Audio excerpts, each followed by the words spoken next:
دماغ لرزه در میاد. عرش خدا یهتز و عرش خدا میلرزه. خیلی گناه بزرگیه. اگر کسی در ماه مبارک رمضان استمناء بکنه کفاره داره و کفارش هم خیلی سنگینه.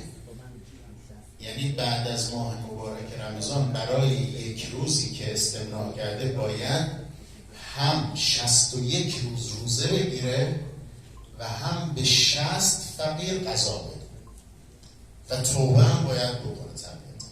لذا این گناه به شدت سنگینیه. سومین عملی که روزه رو باطل میکنه اینجا بین جان گفتم عذرخواهی میکنم 61 عذرخواهی میکنم با اشتباه شد با 60 تا فقیر. 31 روز باید روزه بگیره و 60 تا فقیر رو هم 60 روزه دیگه مگه 60 رو 31 روزشو پشت سر هم باید بگیره. یک روزشو برای یک روز باید دیگه 60 روزه دیگه. مگه 60 روز نیست؟ من تعجب کردم. نه، برای یک روز 61 روزه. 31 روزشو باید پشت سر هم بگیره، 30 روزشو میتونه متفرقه بگیره. خدمتتون عرض کنم که بین نکته سوم که روزه رو باطل میکنه بین آیت الله خامنه ای و آیت الله سیستانی اختلافی هست. آیت الله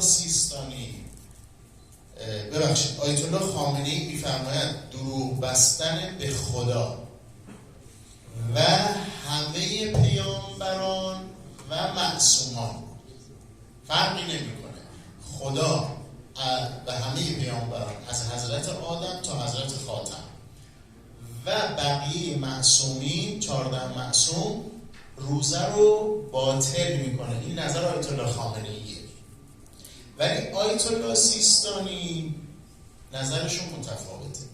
آیت الله سیستانی میفرماید که دروغ بستن به خدا و پیامبر اسلام یعنی پیامبر خاتم و امامان روزه رو باطل میکنه. ولی دروغ بستن به حضرت زهرا و سایر پیامبران و جانشینان اونها احتیاط مستحبه که این کار رو نکنن.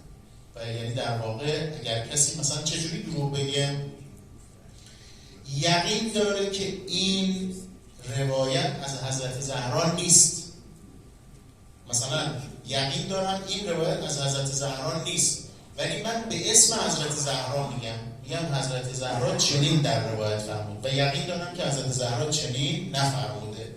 طبق نظر آیت الله سیستانی این روزه رو باطل نمیکنه ولی طبق نظر آیت الله خامنه‌ای روزه رو چیه؟ باطل میکنه. خب پس من اون بحث کفاره رو یه بار دیگه تکرار بکنم چون یه اشکالی شد من اصلاح بکنم. ببینید اگر کسی گناهی بکنه مثل استمناء در ماه مبارک رمضان کفارش سنگین‌تره. یعنی هم باید 61 روز روزه بگیره و هم 60 فقیر رو غذا بده و هم توبه کنه. اگر کارش رو با گناه و روزش رو با